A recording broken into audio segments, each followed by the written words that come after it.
Exclusive.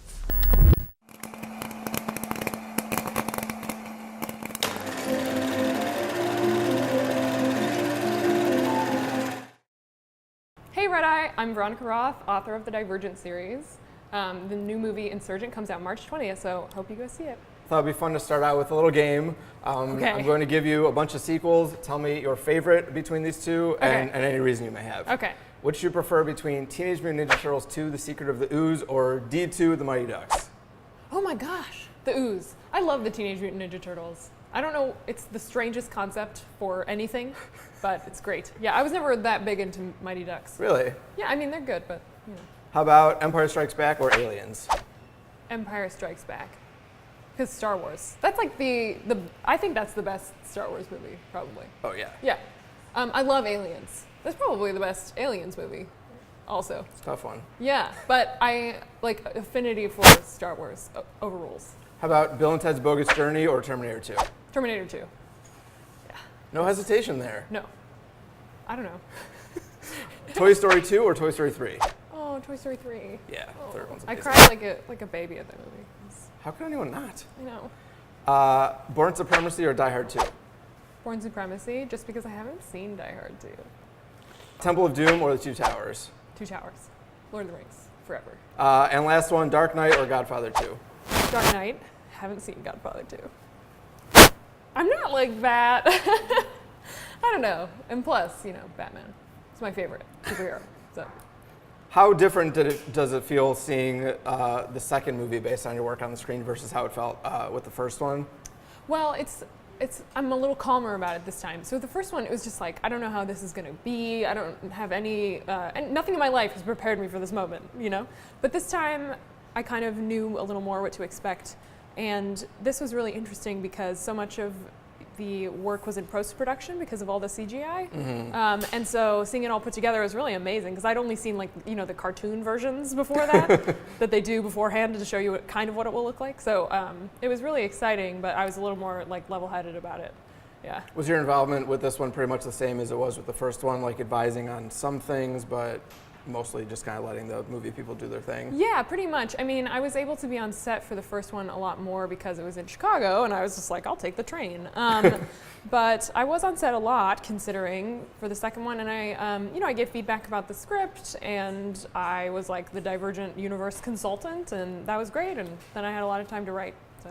Well, you blogged about some continuity errors that came along in the process of writing Insurgent. Oh, yeah. Was that one of the things that any note that you made about the script, or you're like, by the way, just want to make sure this doesn't make it into the movie? Well, no, I mean, the continuity errors that I had in Insurgent were a lot of like, she has a gun and then she doesn't have a gun, and then she has a gun again, and the glass is broken and then it's back together. Like, it was really, I mean, it was tough. I mean. And you would hope that a filmmaker would be able to realize that was a problem. So I didn't really worry that would carry over because they pretty much have that on lock. Yeah. You said recently, I like to lean into the creepy. Yep. Tell me the creepiest thing you've done recently. The creepiest thing I've done? Oh, well, I'm not a creepy person, I hope. I did just read a book called Smoke Gets in Your Eyes by Caitlin Dowdy. I don't remember how to say her name, but it's about, she works at as a crematory person, and so she's describing like the stages of decomposition of bodies and, you know, what it's like to be cremated and all that stuff. So I just read that book, and that feels a little, it's fascinating to me. So I looked up pictures. This is so creepy, but such like a weird writer thing to do. So I looked up pictures of what she was talking about because I couldn't visualize it. So I looked up pictures of corpses. Wow. Yeah. But you had a good reason to. Yes, I did. I promise. Yeah. Is that the kind of book that an author can ever do a reading for? Or would that just be really I bet she can. Weird? She seems like quirky enough. Like, she's funny. So I think she could pull it off. I feel like the image of like a bookstore filled with people coming to learn about what it's like to get cremated. Yeah, I think people are really, like, deep down really fascinated by that, though. So, like, even though there's a part of you that's like, ugh, this is disgusting, there's another part that's like, ooh, let me lean in. Sort of like when you drive past a car accident, you know, like, right. You want to see, but you don't want to see, but you want to see. You know, in the movie, Triss at one point worries about, like, she's thinking about her divergence and saying, like, you know what, sometimes I wish that this wasn't who I was. Yeah. What's something that at any time in your life you want to change about yourself? Man, I think it's probably some neuroses. Yeah. I'm like afraid of a lot of things, so I'd really love to just like go through the world with a little more bravery. I think that would be great. I'm working on it, but like you can't change some like really deep tendencies that you have, and I think I'll always be a little neurotic. So it's hard to accept. Is there something coming up that you like want to challenge yourself to do at some point in that goal of becoming more brave? So I get really nervous when I travel, especially to countries where English isn't, the most commonly spoken language. So I think my goal is to just go places, and then like learn how to embrace kind of sounding dumb when you're like trying to pantomime or looking dumb, more likely. Yeah.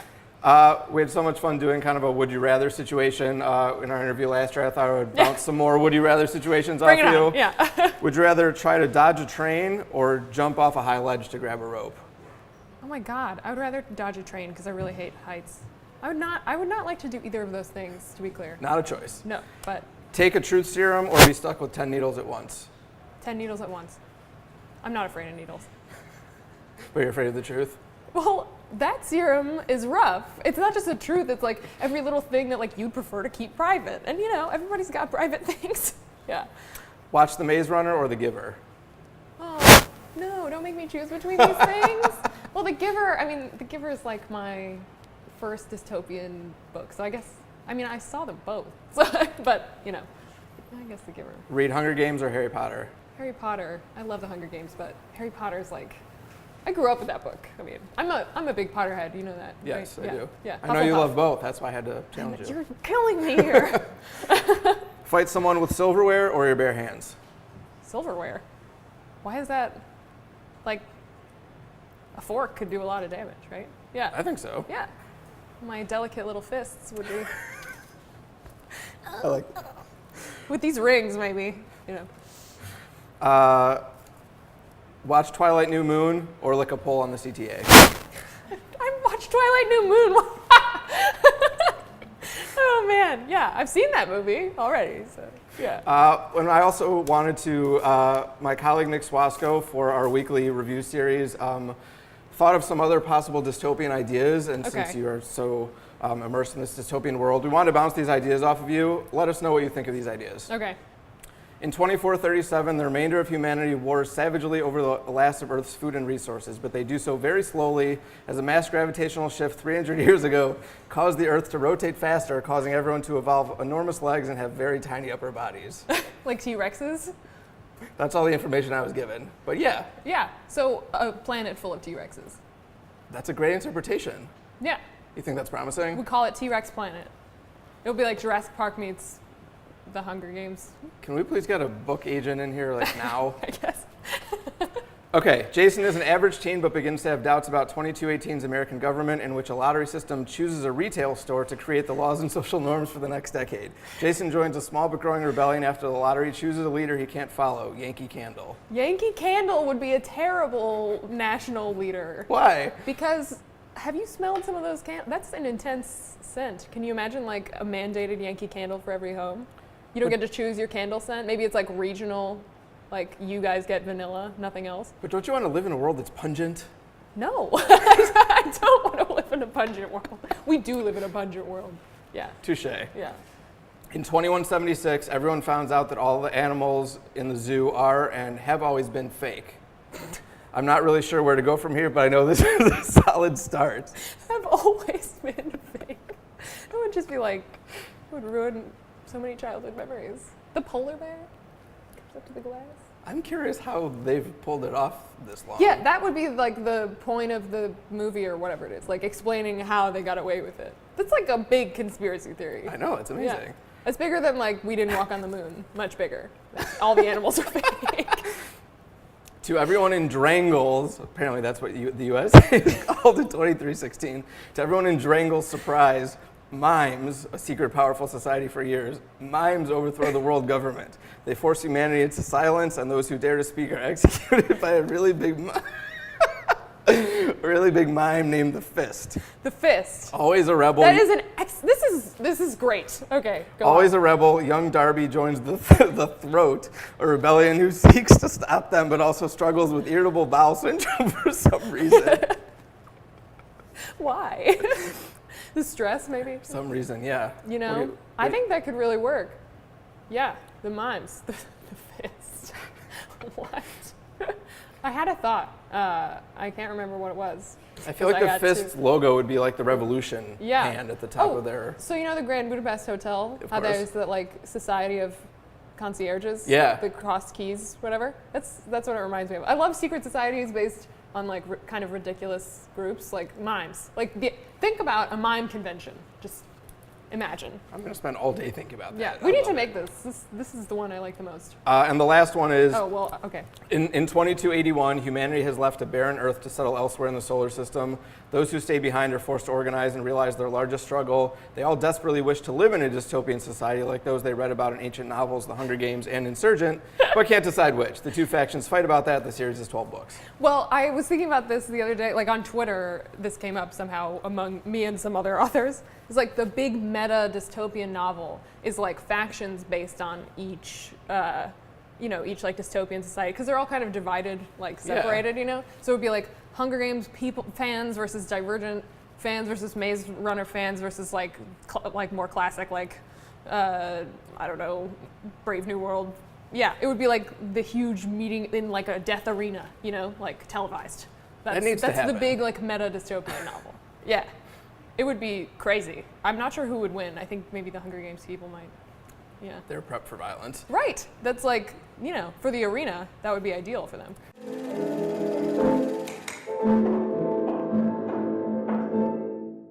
Sequels, tell me your favorite between these two and any reason you may have. Okay. Which do you prefer between Teenage Mutant Ninja Turtles 2, The Secret of the Ooze, or D2, The Mighty Ducks? Oh my gosh, the Ooze. I love the Teenage Mutant Ninja Turtles. I don't know, it's the strangest concept for anything, but it's great. Yeah, I was never that big into Mighty Ducks. Really? Yeah, I mean, they're good, but, How about Empire Strikes Back or Aliens? Toy Story 2 or Toy Story 3? Oh, Toy Story 3. Yeah, third one's I amazing. cried like a baby at that movie. How could anyone not? I know. Born Supremacy or Die Hard 2? Born Supremacy, just because I haven't seen Die Hard 2. Temple of Doom or The Two Towers? Two Towers. Lord of the Rings. Forever. And last one, Dark Knight or Godfather 2? Dark Knight. Haven't seen Godfather 2. Exclusive.